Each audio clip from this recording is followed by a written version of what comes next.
Olá, bem-vindos a mais um vídeo aqui no canal Ricardo de Paris. Eu sou o Ricardo e hoje temos mais uma parte do livro A História Sem Fim de Michael Ende. Mas primeiro, curta o vídeo. E se for a primeira vez aqui, inscreva-se e acione o sininho para receber as notificações. Nós temos vídeo novo todos os dias às 19 horas.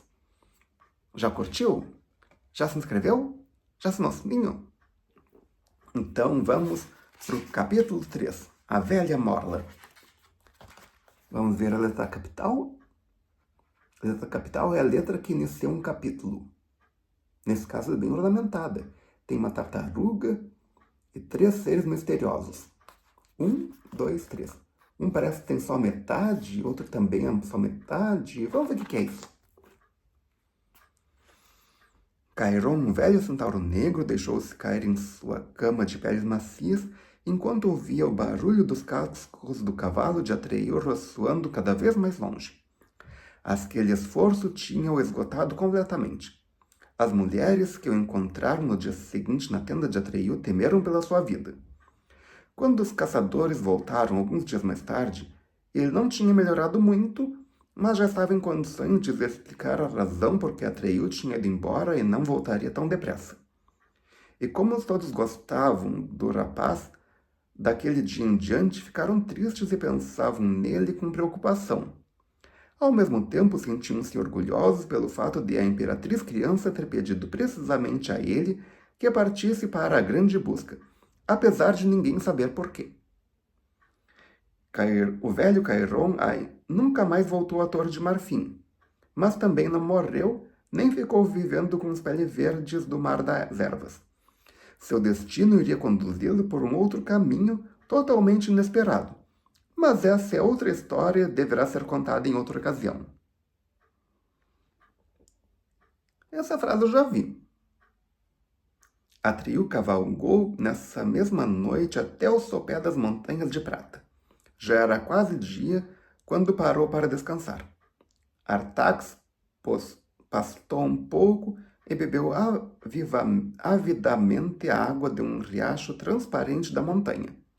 Atreyu enrolou-se em seu manto vermelho e dormiu durante algumas horas. Mas quando o sol se levantou, já estavam novamente a caminho. No primeiro dia atravessaram as Montanhas de Prata.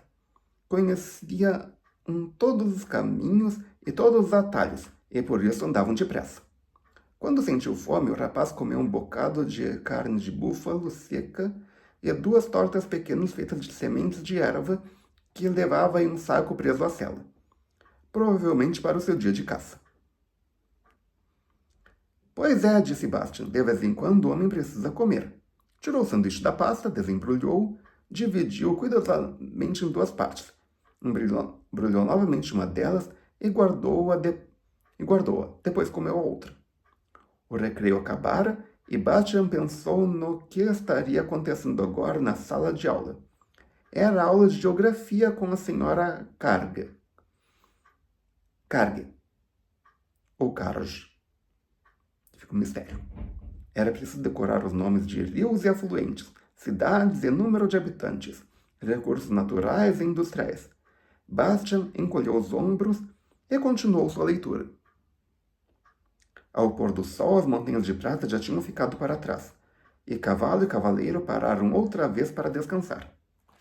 Durante esta noite, Atreyu sonhou com búfalos cor de púrpura. Viu-os ao longe, no Mar das Ervas, e tentava aproximar-se deles montado em seu cavalo, mas em vão. Eles permaneciam sempre à mesma distância, por mais que explorasse o animal. No dia seguinte, atravessaram um país das árvores cantoras. Todas as árvores desse país eram diferentes, tendo cada uma um porte diferente.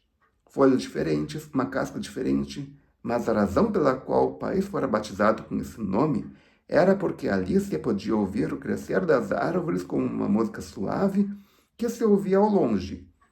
E os sons emitidos por todas as árvores combinavam-se em um todo sonoro, de uma beleza incomparável, inigualada em todo o reino de fantasia.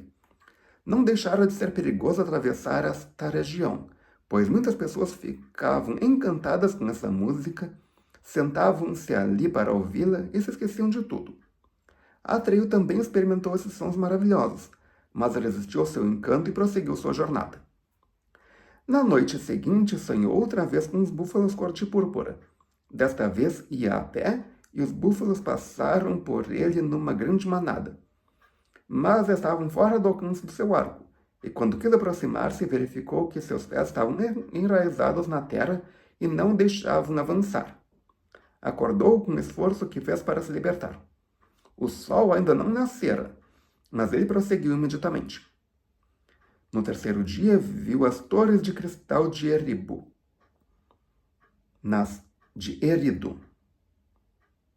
Não, é Eribu mesmo. As torres de cristal de Eribu, nas quais os habitantes dessa região recolhiam e guardavam a luz das estrelas.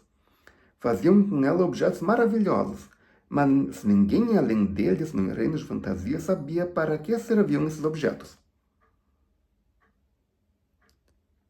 Podia ser maravilhoso, mas se ninguém sabe para que serve, não adianta muita coisa.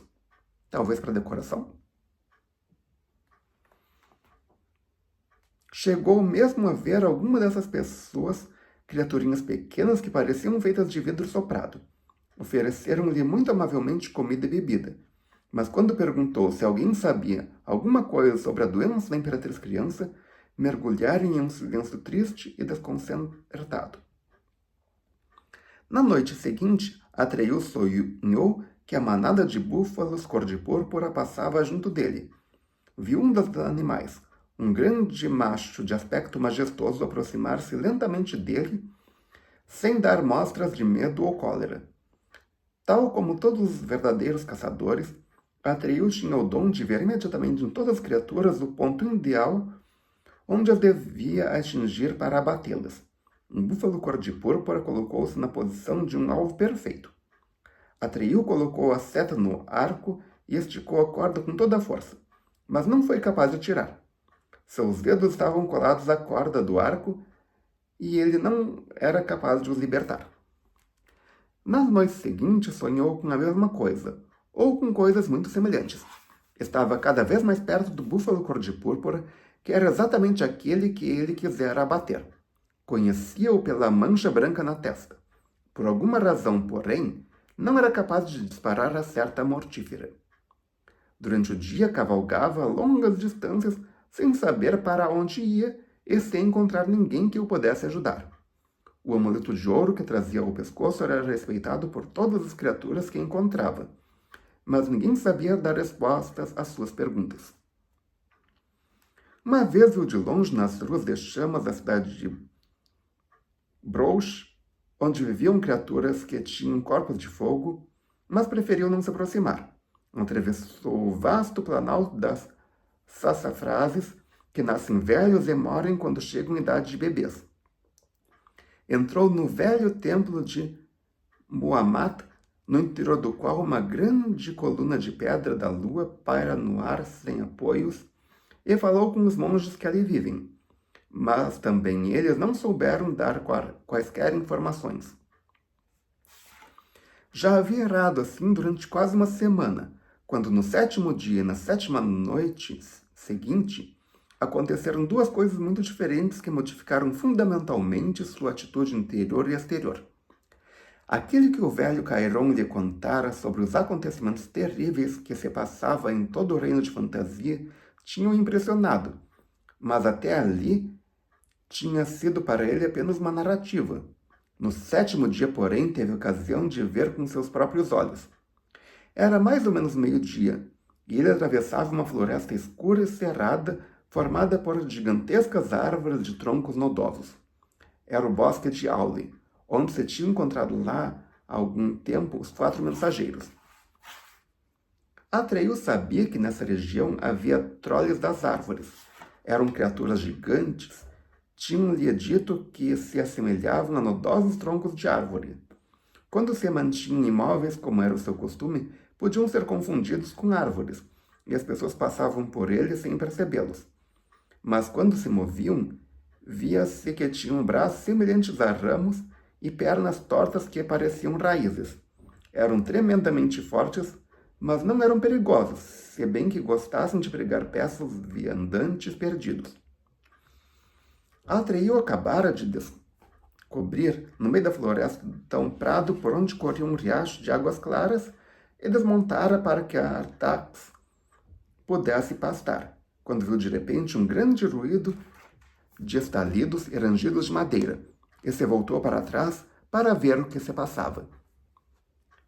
E por hoje é só. Se você gostou, clique em curtir. Adicione esse vídeo aos seus favoritos, compartilhe com seus amigos, volte amanhã para ouvir o que aconteceu, quem eram esses, o que aconteceu, que seres que foram encontrados. Obrigado pela presença, obrigado pela audiência. Até amanhã com a continuação do capítulo e tchau.